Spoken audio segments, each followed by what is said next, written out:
is, I think neurosonology is such a vast topic.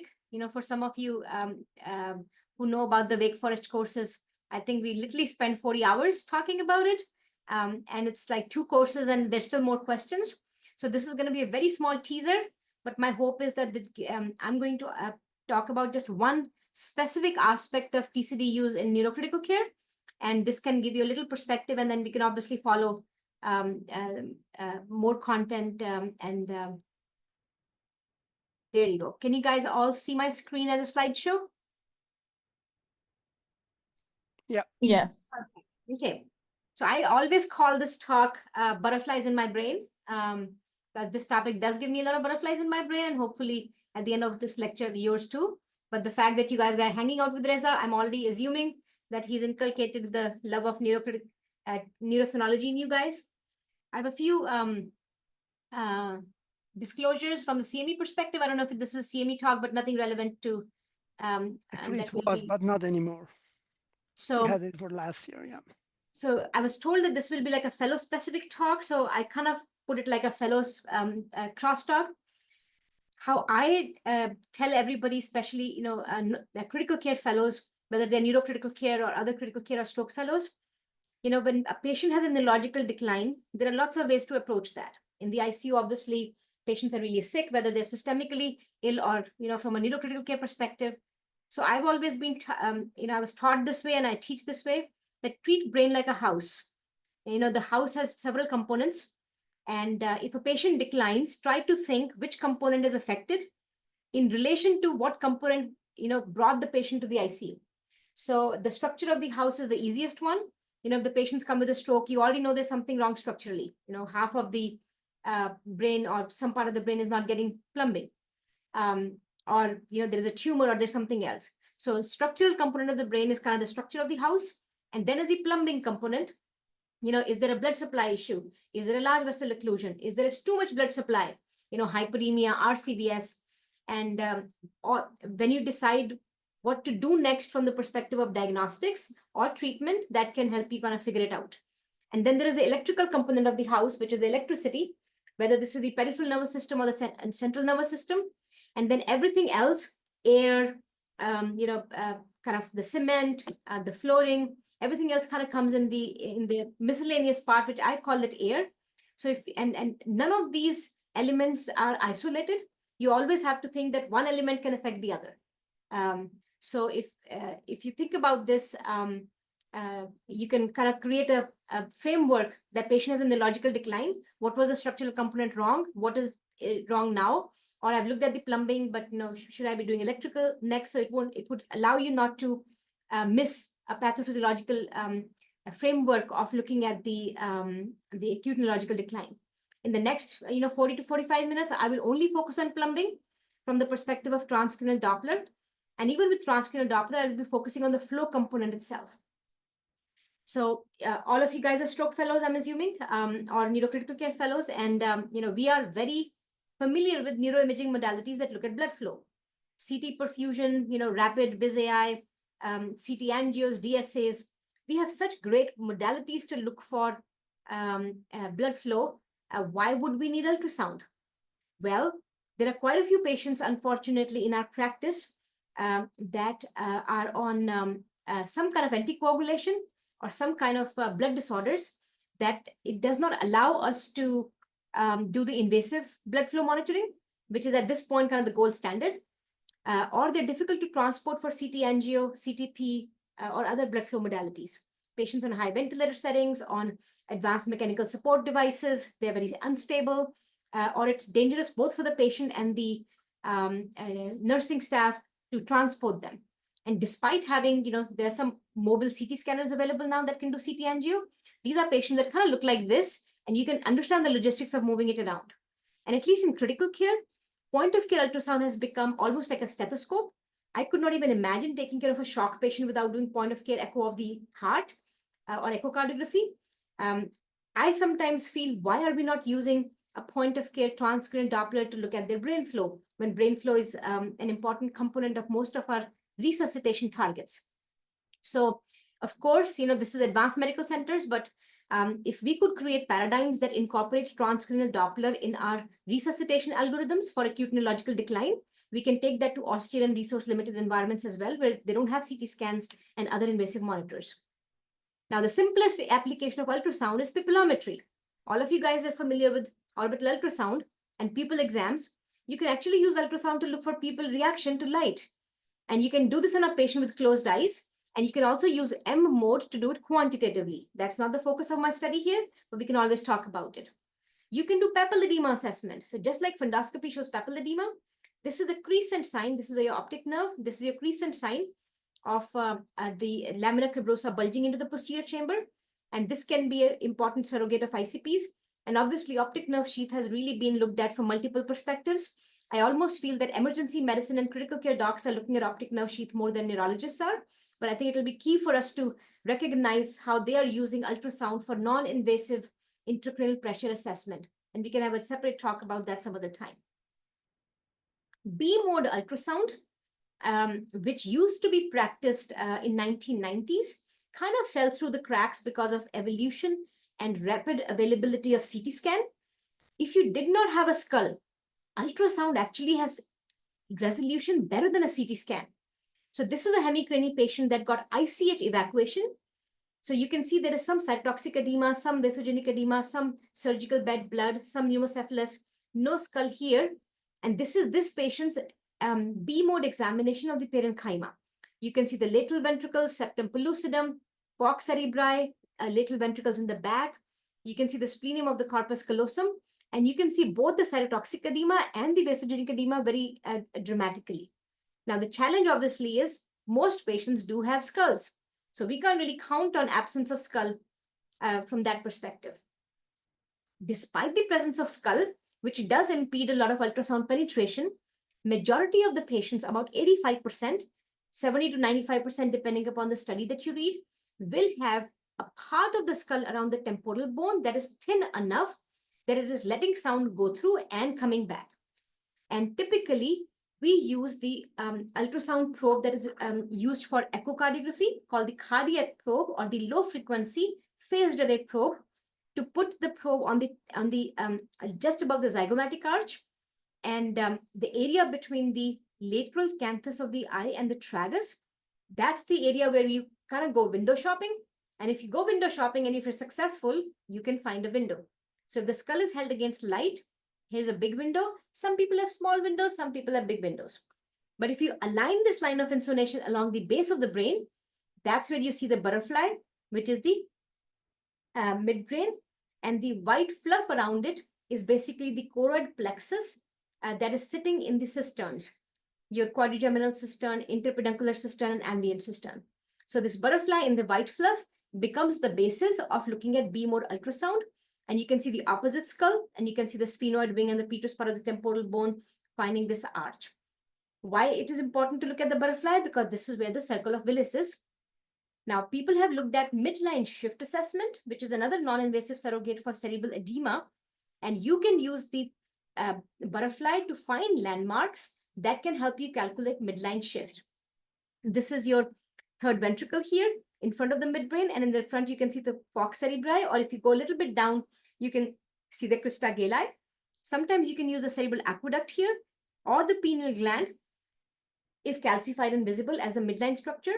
If you choose the midline structure that is relevant to the patient's anatomy, that means if it's a temporal pathology, pick up pineal gland or third ventricle. If it is high frontal pathology, pick up falx cerebri or the septum pellucidum.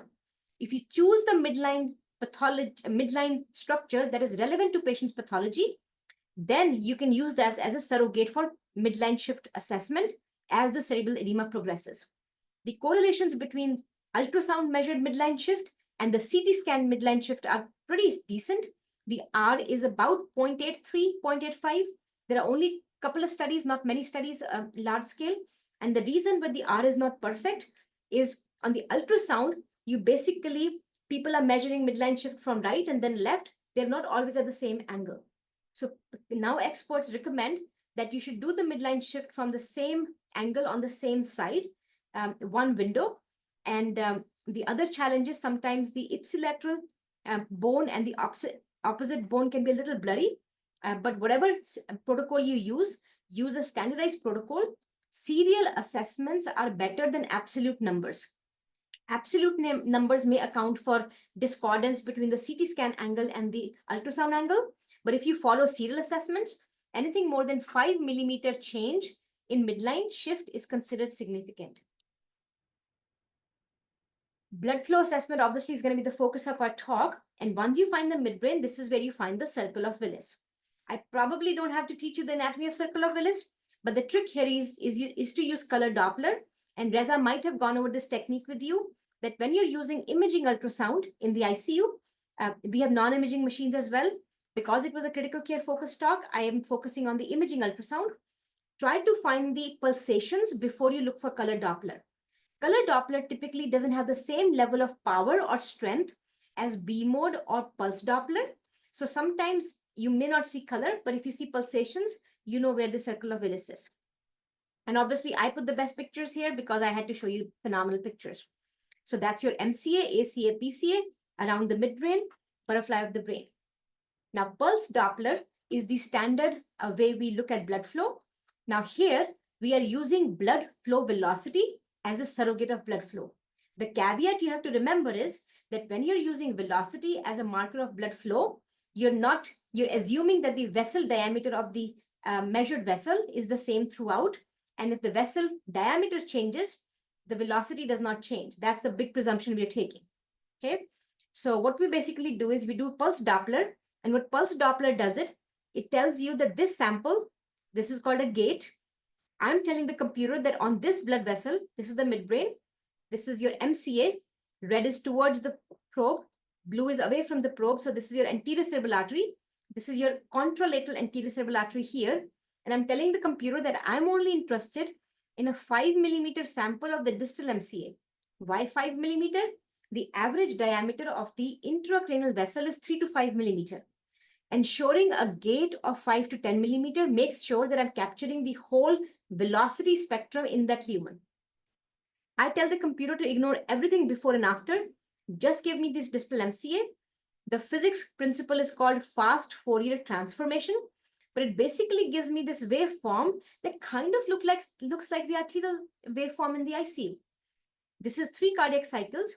Initial third is systole. The latter 2/3 is diastole, rapid upstroke, stepwise deacceleration, robust diastole. At no part of the cardiac cycle does the blood flow touch the baseline. Those are characteristics of an intracranial pulse Doppler waveform, and this is called a low resistance waveform. And I will explain to you in a few minutes why. The numbers that we look at quantitatively is the peak flow velocity here and the end diastolic velocity here. You can notice that diastolic velocity changes dramatically. So we are only interested in the end diastolic velocity. And we use these two numbers, peak minus end, and we use the area under the curve of this waveform to calculate the mean. And these 3 numbers are the ones that we calculate, but the ones that you will see in the literature we use most often is the mean flow velocity. So just like the mean blood pressure of the body, this is the mean flow velocity of the cerebral blood flow in that particular vessel. We also will talk about a number called the PI, which is an index of resistance, which is one of the big pathologies in the brain and the cerebrovascular world. And this is peak minus end divided by mean. Now let's talk a little bit about this resistance business. We'll first talk about it qualitatively with regards to pathophysiology of different diseases, and then we will talk about it quantitatively. Now, if a blood vessel has a lumen component, in our world, there are 2 ways that resistance can increase. Either there's a large vessel occlusion or buildup of plaque from all the Chick-fil-A that you eat. I don't know what the thing in California is, but at least in the Southeast, people eat a lot of Chick-fil-A. So there is increase in intramural resistance because of something intramurally. It could be a dissection causing thrombus. It could be a thromboembolic phenomena, large vessel occlusion, atheroembolic phenomena. That's intramural resistance and a focal increase in resistance. And the second big thing we see in the ICU is a extramural resistance. Every vessel is being compressed from the outside. There is no focal increase in resistance, but all the vessels are being smooshed from the outside from increased intracranial pressure. So let's see how these 2 things can be assessed using transcranial Doppler. Let's focus on the focal increase in resistance to understand it. Then we will translate it to increased resistance caused by global phenomena like increased ICP. So what happens is your normal TCD looks like this. Rapid upstroke, brain likes to get all the blood. Stepwise deacceleration doesn't let go of the blood easy because it needs blood for every single neuron firing. Robust diastole with end diastolic velocity half to third of the peak systolic. At no part of the cardiac cycle is any of the blood velocity at the peak touching the baseline. When resistance increases, say this blood is passing through this narrowed area, what's going to happen is if the same traffic has to go through a smaller highway, you really have to speed up so that there is no backlog, right? So the blood vessel is speeding up, and what's going to happen is peak flow velocity is going to go higher, but only one car can pass through. So the diastolic component really drops. Same amount of people are trying to go through a narrow amount. So the diastolic component starts dropping, but there is still some diastolic flow. This is increased resistance, and this typically is a sign that you're passing through the area of highest resistance in the intraluminal constriction. Say, if the resistance keeps increasing, that you literally can't go through, what's going to happen is some cars are going through which are fast enough, but other cars are literally not going through or are having to kind of stop by in the lanes, and diastolic flow is significantly compromised. So this is highest resistance, this is lowest resistance. And this is kind of the transformation of that. The physiology of why it acts like it does was explained by Spencer and Reed, two neurophysiologists, about 50 years ago.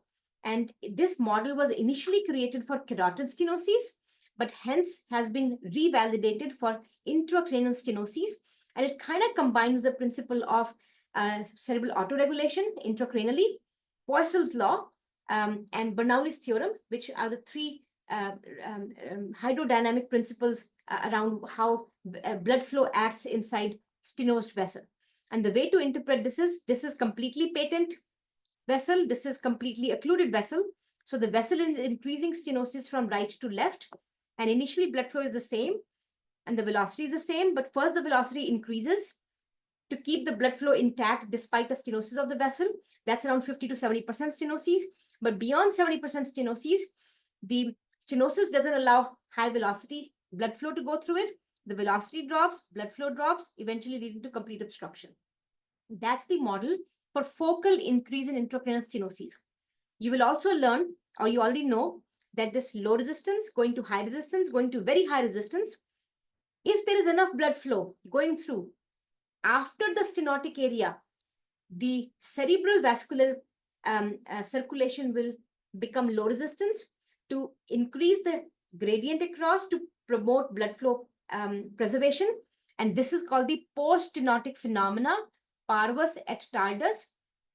The rapid upstroke is replaced by slow upstroke and slow peak. So parvus et tardus, just like aortic stenosis, if this waveform is what you see, it tells you that you just passed through an area of hemodynamically significant stenosis. On the area of stenosis, you will see high resistance waveform. After the area of stenosis, till there is some blood flow, you will see the post-stenotic waveform. This is all focal increase in resistance. So low resistance, high resistance, very high resistance means you're approaching an area of high-grade stenosis. Now, when it comes to global increase in resistance, because there is a global increase in resistance, the distal part of the vessels also get affected like the proximal part. You kind of see the same transformation. You just don't see the post-stenotic phenomena because there is no vasculature to relax, to basically have low resistance. So here you will see the progression of the waveforms, but you will see it universally. Low resistance, high resistance, very high resistance. The other part of this is, as the ICP increases globally, initially your ICP was much lower than your systemic blood pressure. It was low resistance. Now your ICP is approaching your diastolic pressure, but is nowhere close to systolic pressure. So the diastolic part of the waveform is obliterated, but the systolic is not. Eventually, the diastolic pressure is so high that it exceeds your diastolic flow velocity, but not your systolic flow velocity. So the heart is sending blood to the brain during systole, but during diastole, The ICP is higher than the diastole. So whatever blood flow was going during systole is coming back during diastole. This leads to a to and fro waveform. To means towards the brain, fro means away from the brain. Qualitatively looking at this waveform, you don't need an ICP monitor. You can safely say that if I see this waveform and the diastolic pressure is, say, 65, you can safely say my ICP is more than 65. This waveform is pathophysiologically known to be incompatible with brain survival. And if this waveform is not reversed acutely, this will eventually lead to cerebral circulatory arrest or lack of flow. But transitory waveforms, focal waveforms that do reverse with mannitol, surgical decompression 3%, or any other ICP lowering therapies are very well known. And that unfortunately gets misrepresented sometimes. This is the reason why, when we'll talk a little bit about brain death, this waveform has to be persistent. So this waveform doesn't mean the patient's brain dead. This basically means this patient is not getting blood flow. If we can't reverse that process, if the underlying injury is unsalvageable, that will progress to loss of blood flow. So this is called the march of death for some people. And this is classically a sign of herniation, where low resistance waveform goes to high resistance waveform, goes to and fro waveform. Until this, it was still reversible. This is still reversible if you institute some ICP lowering therapy and the patient is salvageable. If not, eventually the systolic blood pressure and the ICP will start matching up. Only a small systolic stump would be seen, eventually leading to cerebral circulatory arrest or no flow. The first time you do a TCD, you should see no flow. You can't use that because patient may have no window and hence no flow. But if you had good TCD waveforms early on and you could see blood flow waveforms, and now that is progressing to this marching pattern, that can be used for brain death declaration as an ancillary test, provided patient's clinical exam is consistent, injury is consistent, and all other prerequisites have been met for evaluation for death by neurological criteria. So always do TCD early to look for ICP crisis, which you should be, hopefully, after this talk, and then absence of blood flow can be used as a surrogate. So how I use it clinically. And say I'm a critical care person. I was called to see a patient that was found down on the field. We don't know anything about the patient. Patient kind of looks 40s, 50s male, doesn't seem to have any acute trauma. Somebody found him down and found no pulse and started resuscitating him. He was intubated, brought to my neuro ICU. Now I'm trying to figure out, should I focus on sending him for PAN scans because I need to know what's wrong with this patient? Labs are still pending. Or is increased ICP is a part of my spectrum? If I saw normal blood flow waveforms, that's a different thing. But if I saw these waveforms tell me that the patient's ICP is definitely an issue. Without knowing anything about the patient, I don't know if it's salvageable or not. I don't know if this is an anoxic brain injury from the brain, or this is ammonemia from hepatic encephalopathy causing cerebral edema. I would like to institute ICP lowering therapy and have ICP precaution in this patient as I work up for the cause. Now, maybe the patient had cardiac arrest, anoxic injury has no treatment and will progress to brain death or bad neurological outcomes. Maybe the patient has salvageable injury, time will tell. But this can be an acute non-invasive way for me to add the priority that ICP lowering therapy needs to be a part of my initial resuscitation. Another case. This is a classical case that I think we underutilize our cerebral blood flow paradigms. This is a patient with subarachnoid hemorrhage that taught me the value of looking at not just the velocity, but also other numbers and waveforms. We do daily TCDs in patients with subarachnoid hemorrhage. This was a high-grade subarachnoid patient that had no exam, and the patient is getting daily TCDs, never had vasospasm. Eventually now is coming to the point that we're weaning the patient's EVD. Initial ICPs were 9, now the ICPs are 15, 18. That's not going to worry anybody, right? We never respond to that. We're still trying to see if the patient's EVD is winnable. But this is what we noticed. When the patient's ICP was 9 one day, the waveforms were normal. The MCA velocity was 53. MCA velocity is 50 to 80 centimeters per second are kind of normal, depending on the criteria that you use. And PI, which is 0.6 to 1.2, 1 plus minus 0.2 is normal. So PI is normal, TCD is normal, but we only look at velocities most of the time. So my fellows and residents will basically say velocities were normal, no vasospasm. Next day, I get the case presented, same thing. Velocities are normal, because that's all they have on the ping index cards. They don't look at waveforms. But then when I go back at the end of the day and I'm reading the TCDs actually next week, because on the ICU days, we don't read TCDs. I go back to this case and I'm saying, I did not read this patient's TCD a week ago, but why are the ICP waveforms so high? And what ended up, so resistance, what ended up happening is look at the PI, how much the PI has increased. And if you look at the waveforms, can you say this patient's ICP is high for that patient? But the number was 18.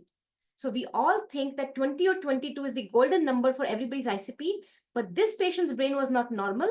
This patient was compromising their perfusion at an ICP of 18. And thankfully, or, I don't know if we were, too late in doing that, I will never know. But thankfully, the patient had ICP crises a day after this TCD.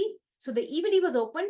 And when I was reading the patient's TCD a week later, they were actually with good diastolic flow. So that gave me this kind of marker that we should be looking holistically at the TCD. And TCD could be a way to get patient-specific, patient-centric ICP targets. Because this patient's ICP was normal based on our traditional criteria, but based on the CPP, this patient did not like an ICP of 18. Another place I use it is to rule out ICP crises.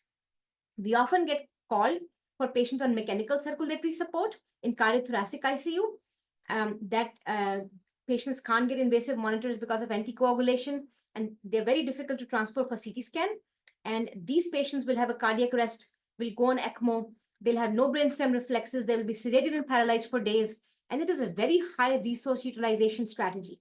So they always ask us, can you tell us if the patient's brain dead? We haven't had pupils for almost like 18 hours now.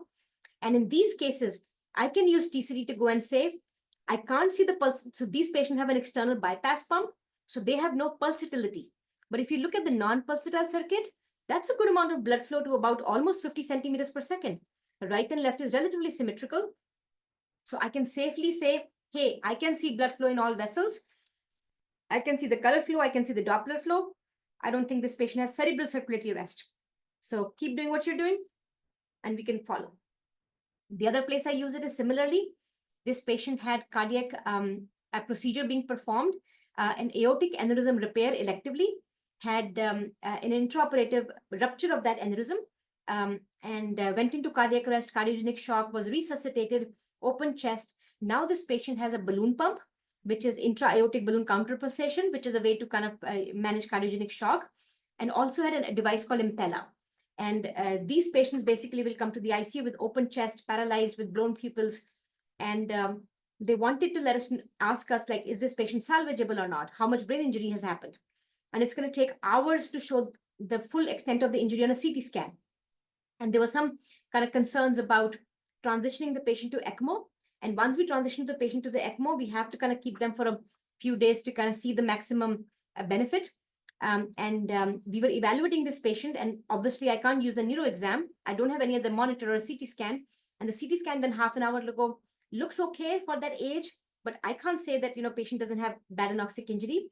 But when I look at the patient's TCDs, these TCDs represent two waveforms, these waveforms and these ones. One of these is the balloon pump waveform, and one of them is actually patient's own cardiac output, which is very weak because the patient's EF is barely 10%. But no matter what waveform you look at, is this a brain that is getting perfused? No. Both them are oscillating waveforms, and you can look at the extent of the support patient is being provided. All vasopressors and inotropes, these pressures are actually not bad in these patients, but this patient's blood flow is not getting any blood supply compared to another waveform where the diastole was preserved. You can resuscitate this patient till the cows come home. That brain is not getting any blood supply. So I can't tell you that this is the standard of care. What I can tell you is that this is a great way to convey that information to the team that, guys, the brain is not getting blood supply. I wish somebody would validate that in a large trial, that, oscillating waveforms need to be, if you raise this patient's blood pressure, if there was a possibility, this patient had no further support that could be done. This was the maximum support you could offer. And obviously 6 hours later, the patient developed neuroendocrine insufficiency. We repeated another CT scan, and the patient had massive malignant cerebral edema. But there are other cases I have managed that diastolic flow was preserved, which is very critical to brain health in these acute situations. And I have started propagating to use TCDs to target increasing cardiogenic shock therapy till the diastolic flow gets returned. Again, needs to be validated on larger scale. Let me show you some other cases where this can be helpful. 4-year-old child with H influenzae pneumonia. This was December before COVID. And in pediatrics, anytime the patient is paralyzed and sedated with a brain injury, pediatric invasive neuromonitoring is pretty standard of care. I don't know how you guys do it, but we were called because this patient had a bleed on VV ECMO. VV ECMO is a lung bypass, and the patient had a bleed that was not considered to be life or limb threatening. Children typically respond to therapy and rehab better when they have neurological insults and stroke. And patient was transitioned to another mode of ventilator called HFO. In HFO, the ventilator basically oscillates 100 times a minute to facilitate air exchange. So in this particular case, patient got an EVD, because that's standard for pediatric neuro ICU. Patient is sedated and paralyzed. The EVD, which is based on the manometric principle of fluid column changes, was not giving us an ICP number because of that oscillation. So we wanted an ICP assessment, and there was an ethical discord between the teams taking care of the patient and the family. So it was really critical for us to know whether this patient has progressed to brain death or not, because we hadn't had an exam in 2 days. We can't get an ICP number. We can't get a CT scan. So I was called to do the exam. And first I did the B mode exam and did the midline shift assessments. The midline shift assessments were pretty much same as the last CT scan done within the reams. And then I did the patient's transcranial Dopplers. You can see the artifact from the HFO, but despite the artifact, I was able to get really good waveforms. And these waveforms are a little too resistive for a pediatric child. So the dash delay is a little less than half. And once I showed that, I was able to get full diagnostic studies in these patients and full quantitative parameters. And we continued osmotic therapy till the PI or the diastolic component was restored to normal values. And the patient, after 2 weeks of therapy, we did daily TCDs for non-invasive ICP assessment. And then eventually the patient was extubated, was transitioned to a more traditional mechanical ventilation mode. We got a CT scan. His ICH had not progressed. So this was a patient that was actually salvaged, and the patient was eventually extubated, discharged with only a PEG tube, and is doing relatively well compared to a child. We would have withdrawn care, and that was a big thing. This is another case that tells me not just prognosticator. You can use this as a target for therapy. This was a patient that was a postpartum 32-something female, where the aneurysm had ruptured into the parenchyma. If you're familiar with this, sometimes ICA aneurysms don't rupture into the subarachnoid space. Rarely they rupture into the parenchyma, causing a temporal hematoma. She comes with a GCS of 15. She's not intubated. There is no reason for us to put an EVD or an ICP monitor in this patient. She had no hydrocephalus. There was no subarachnoid component, but we were scared, so we did daily TCDs despite her having no subarachnoid component. She's technically a ruptured aneurysm. We know that she will deteriorate because the temporal hematoma is about 30 to 35 ml. And we were all in sync with neurosurgery and everybody else that as this patient deteriorates, we will do a minimally invasive decompression, and that will save this patient from the cerebral edema effects or the mass effect of the hematoma. And if she develops vasospasm, we're already doing TCDs. About third day, of course, at the time of peak of cerebral edema, she starts developing a little bit drowsiness. She's still giving us the exam in the morning. So the nurse says, my exam is the same, but it's just taking me longer to get the exam out of her. And she's still talking. It's a right-sided bleed, so it's not affecting speech. Her GCS has now dropped to 12. We talked to the neurosurgeons and they said, it's not emergent. So why don't we put as a third case of the day? I have 2 emergent aneurysms to repair before that. And 4 p.m. she'll go for the scan. And let me know if something deteriorates emergently. And then we talk to the team, hey, let's start osmotic therapy. And the response we get from the resident is that she is going for surgery. Why do we need osmotic therapy? She's going to get definitive therapy. We have her TCDs this morning. And if you're used to looking at ICP waveforms, this is the non-compliant waveform. The P2 is bigger than the P1. The same with, we look at the ICP waveform, but normal blood flow, normal velocities. Just before she's supposed to go to the CT scan, I do a TCD just to kind of show people how to look for ICPs and look at her waveforms. Her dash delay has gotten compromised. There is late systolic reversal. She's a GCS of about 8 now, and we're debating whether we should intubate her before we send her to surgery or not. But she's literally walking away for surgical decompression in a few minutes. But look at the difference in these waveforms. And this made me feel, I wish I had done the CPP assessment. And if we do this more universally, could I have used this to either titrate osmotic therapy to bring the diastolic component back, or raised the emergency for surgical decompression when there was definite therapy available, and she could have gone sooner. When she came back, we did the TCDs again, and you can see the diastolic component is not completely restored. She's still pretty high resistive waveforms. You can see the PI is still 3.56. So I used this to advocate for continuing osmotic therapy because it was a minimally invasive evacuation. And over the next few days, her TCD is actually normalized. She really did well and went back to life, had another child, and actually went back to do her job really well. And incidentally, I also used optic nerve sheath diameter, which was 6.4 millimeter, and the papilledema version of ultrasound to show that she has a continuing ICP crisis in this patient. So this case has taught me to advocate for use of TCD as a goal to titrate management. Obviously, it needs to be validated on a larger scale. So we talked about PI. What have other people done with regards to PI? Because not everybody can look at the waveforms, and that becomes very labor intensive. So PI is a way of looking at this resistance in a quantitative form.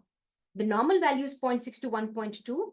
And the caveat is it's a very sensitive tool, but it's not a very specific tool. PI can be high because of ICP. PI can be high when you are going through the intraluminal high resistance stenosis part. But PI can be high because you're older compared to younger people. As age goes longer, the vessels become less compliant. So PI can increase in value. PI can also increase with atherosclerosis. PI can increase in posterior fossa compared to the anterior fossa if you've got a tight vessel in the back. So that's the challenge. So it's not very specific, but sensitive. So if you know patients' PI was normal or admission, increase in PI can be a good marker for resistance. So there is a currency to trying to get the patient's TCD at baseline, just like we like normal SATs in this patient. In COPD patient, we always want to know their baseline SATs. If we knew their baseline SATs and PO2 were abnormal, we can use that. But if they were normal at baseline, then scale changes help. People have shown that if you have a global increase in ICP, not a focal, global increase in ICP, like a PBI model, these are the continuous waveforms of ICP. Every time the ICP goes up, CPP goes down, flow velocity goes down, PI goes up. So increase in PI from the baseline can be a marker of ICP global model itself. This only works for diffuse TBI. This is not sensitive for, say, focal increase in ICP from ICH until the malignant edema really becomes universal. So that's the caveat you have to remember. That's why we don't use PI as a universal marker of non-invasive ICP until we have baseline values. People have used quantitative formulas to calculate CPP. And if you can calculate CPP, you can use the formula of MAP minus ICP to give you CPP to basically calculate ICP. The most common formula used is SCHMID. This formula calculates CPP. And this was the basis of the IMPRESSIT trial that basically looked for sensitivity and specificity of TCD calculation of ICP, telling you whether the ICP is high or not. They did not tell you the ICP number. They basically said, can the TCD velocity predict the ICP is more than 20, 22, or 25? And obviously, the sensitivity was very good with 99%, but they also had a problem with not just the range of accuracy. It would predict ICP in the range of 6 millimeters. But that would be very significant if you're talking about an ICP of 16 versus 22. So that's a problem, and false positives was a problem. So it's a great way to use it serially, but not a good way to use the absolute value. People have also started using it to look for what we call as optimal CPP for the patient. If you're familiar with the idea of autoregulation, typical autoregulation was always taught that it occurs between 50 to 150 millimeters mercury. Less than 50 millimeters mercury of MAP, we lose autoregulation. More than 150 millimeters mercury of MAP, we lose autoregulation. Now that we are able to measure autoregulation with both invasive and non-invasive measure, we know that that's not such a big. In some patients, that autoregulation curve plateau is only, say, 70 to 90 millimeters of MAP. So finding that patient-specific MAP where the autoregulation is preserved by measuring autoregulation is called CPP-opt. You must have heard of the Cogitate trial. That was done during invasive ICP. You can, I hope somebody does it, Cogitate. It can be done with TCDs as well. The field is very raw right now, both from a technological perspective and from the perspective of clinical translation. But you can calculate arterial blood pressure. You can calculate patients' flow velocities. And then you basically do y-axis is your flow velocity or CPP, and MAP is the x-axis, and you calculate the bottom of this U-shaped curve is the time when the Pearson's correlation coefficient between the systemic MAP and the blood flow is 0, which means intact autoregulation, right? They should have no autoregulation. When they're close to 1, that means there is a lack of autoregulation. So that's called CPP opt assessment using TCDs. These are a few resources I can point to you that will guide you to brain ultrasound, specifically with regards to critical care applications. And there was also a group that published consensus recommendations for critical care, more targeted towards non-neurology critical care settings. And then we also were very proud that a consensus conference that was created to talk about general intensivists and the head-to-toe skills of what are good point-of-care indications, they actually requested neuro to be a part of that, which really makes me happy because people are paying attention to the brain even outside the neuro ICU. Although the consensus was very poor to average on most of them, and only one of them made to absolute consensus, it at least gives me a reason to promote more people doing research on this topic. So hopefully next time we do this consensus, there will be more green consensus in general ICU population. The next phase I want to tell you is, because you're going to be future leaders in both neurosonology, critical care, and cerebrovascular care, I want to show you this case that has literally made me an advocate for incorporating TCDs in all our neurological assessments, almost like a stethoscope. I had a 19-year-old male that had a urea cycle disorder, was non-compliant with medications, and comes with an ammonia of almost 400, poor exam, posturing episodes. Initial thought process was hyponemic encephalopathy causing seizures. By the time we got the patient, he was already on Versed, burst suppressed, and then we said maybe there is cerebral edema. Cerebral edema is very hard to diagnose in young kids because their CT scans are very full. We started ammonia lowering therapy in this patient, but there was a significant concern of ongoing edema. So as we start dialysis and nitrogen scavenger therapy, we also put an ICP monitor in this patient. Unfortunately, this patient had significantly high ICPs, 50, 60, 70s. So we started tier 1 therapies, tier 2 therapies, and before we knew, it's been 2 weeks, the patient is on maximum paralysis, maximum sedation, burst suppression, and hasn't had an exam. And by the time I took over service on the 3rd week, the 3rd Monday of this patient's admission, the patient's ICPs have been so sensitive that even if you do patient's neuro exam, the patient will have an ICP crisis up to 90. If you put the patient flat, their ICPs will go up. So we have no CT scan, and we're doing nitrogen scavenger therapy. No CT scans for 2 weeks, and we have multiple episodes of high ICPs, has blown pupils. Pupil has never been normal for 2 weeks.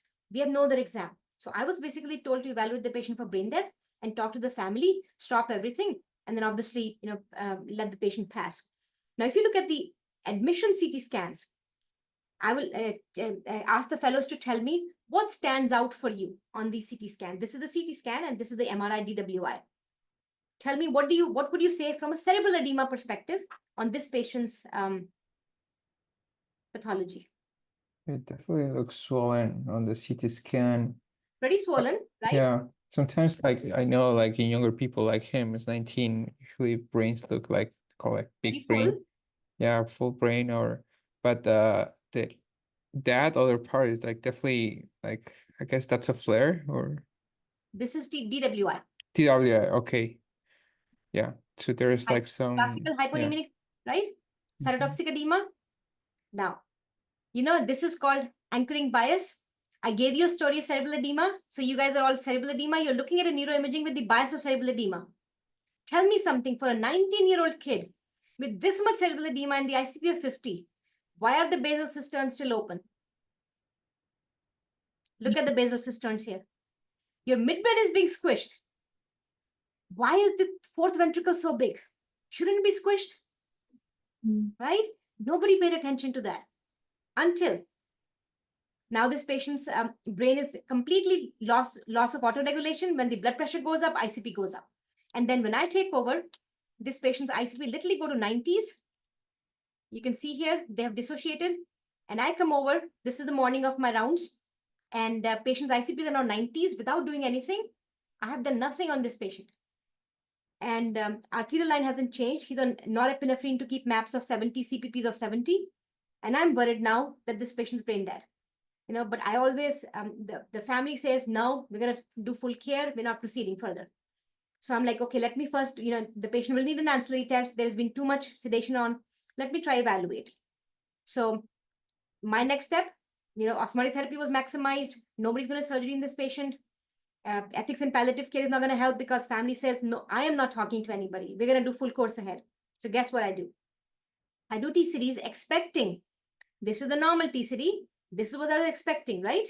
Patient's ICPs are 90s now, and the maps are about 70s. So I was expecting this waveform, but guess what I got? His waveforms were better than my waveforms. Beautiful diastole throughout. Look at the velocity, the normal, diastole is normal, every single vessel. And I'm like, what the heck? Now I have no standing to go and tell the family that this patient's brain dead. But that's what we have been telling this. What the heck is going on? And we typically do not do blood flow testing in all brain death patients, right? So remember we all talked about that if the ICP goes up, the resistance goes up because the cerebral edema is squishing the blood vessels, and then the oscillating waveform, systolic stumps, and no blood flow. What we forget is our Monro-Kelly hypothesis. In Monro-Kelly hypothesis, traditionally, when we look at cerebral edema, we always talk about either the brain compartment increasing from high, ICH, from cerebral edema, from ischemic stroke causing cytotoxic edema, or CSF increasing like hydrocephalus. And we always talk about the cerebral vasoconstriction caused by increased ICP as the pathophysiology of brain death in patients. That's why we call it cerebral circulatory arrest. But we forget that sometimes the blood compartment can relatively increase in the cranium, and that could be contributing to ICP as well. So in this particular patient, he was dysautoregulated. His brain is fried from hyperammonemia, right? We are keeping the patient's CPP at 70 by artificially giving him vasopressors, and maybe that was contributing to ICP crises. Over time, if the brain gets enough damaged, maybe this shifts to this one. And people have described this pathophysiology. And the landmark, I would say, first time I saw, it has been talked, if you go back to 1950s, 60s, 70s, you will see description. But the first time somebody put this description together was Andrew Kofke. And he said that there is oligemic crisis, which is how we typically talk about, but there can also be hyperemic intracranial pressure crises. So I call it perfusion-driven ICP crises versus perfusion-limiting ICP crises when I do T-series, because it helped me figure out what the next best treatment is. So guess what I did? Because now I had this T-series blood flow, I stopped his paralysis, I stopped his osmotic therapy, I stopped his sedation in a graded fashion, because my worry was I was really scared that he's going to rebound and have ICP crises. And because it was a bolt, I basically said, I'm not going to look at the number. I'm just going to look at the blood flow now. Obviously, I took my colleagues in, I didn't do it myself. I took lots of colleagues in collaboration, and I did twice a day T-series on him just to make sure that he doesn't jump over to the other side. And in about 2 weeks, he was extubated to room air, had dysphagia. He was discharged with a G-tube. He's participatory with his family. He's not normal, enough hyperammonemia damage, but he's nowhere close to brain death. And I've had several cases since then. I just need to do it more proactively. And so I wish I would do it more systematically to gather these cases to show the trajectory and the distinction of oligemic and hyperemic crises. But it has even solidified my desire further that I should not complete any exam without actually looking at blood flow myself. People have shown this in other cases. This is a case from Columbia Presbyterian published that showed that patient was having ICP crises. Every time there was an ICP crisis, the patient had an invasive blood flow monitor. The blood flow will also go up. And, in a traditional form, you will give this patient mannitol because they're ICP crises. But what the patient was having is on depth electrodes, patient was having seizures. When seizures happen, blood flow increases, ICP increases. So management of this ICP crisis is seizure management, Keppra, or whatever you want to give, not mannitol.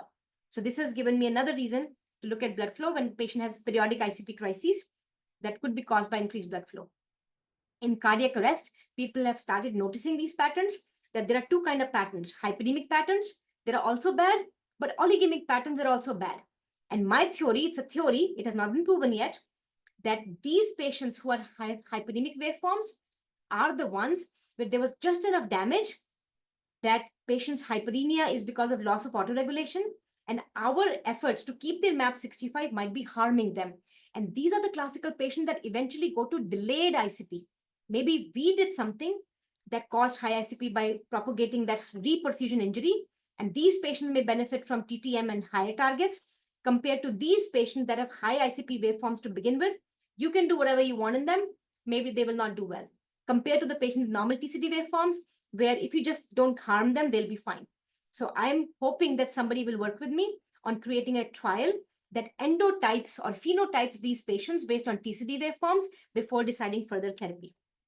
And this principle of oligemic or hyperemic waveforms actually becomes a goal for target, a goal-directed target for perfusion-driven or ICP or perfusion-limiting ICP crisis, because I think these patients may transform from one to the other.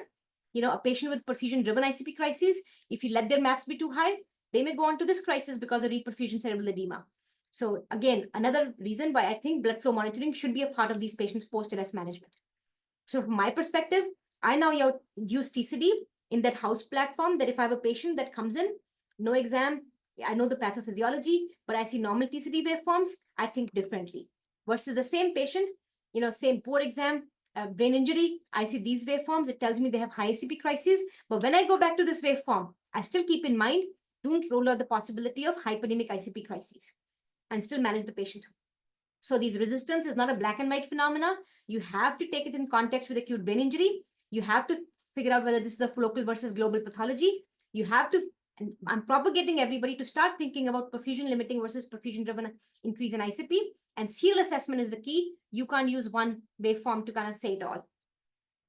The other thing I would suggest is, remember, we are looking at the highway going to the brain.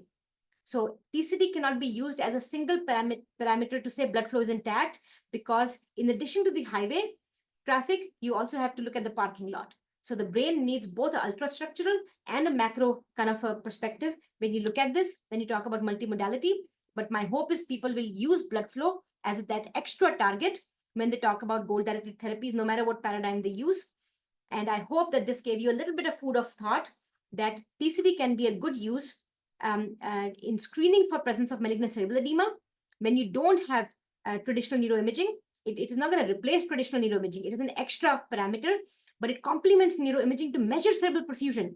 In many cases where we assume cerebral perfusion by a simple formula of MAP minus ICP is CPP, we should actually measure it. And hopefully you guys will consider doing creating some evidence in disease processes where this can serve as a target in goal-directed therapy, whether it's perfusion-driven or perfusion-limiting ICP crises. This is kind of an example of how I created a very oversimplified, I would say, point-of-care TCD to screen patients, which I'm happy to share. And just FYI, your pulmonary critical care fellows at UTST get a TCD lecture remotely. They started this during COVID. So they're all trained in TCDs for basic point-of-care MCA velocity, and hopefully should be using this more often. And this was us doing remote TCD training with your fellows. And these are a few resources that I would highly recommend you if you want to ever use TCDs in critical care. And I'll leave this here to take any questions. Thank you very much.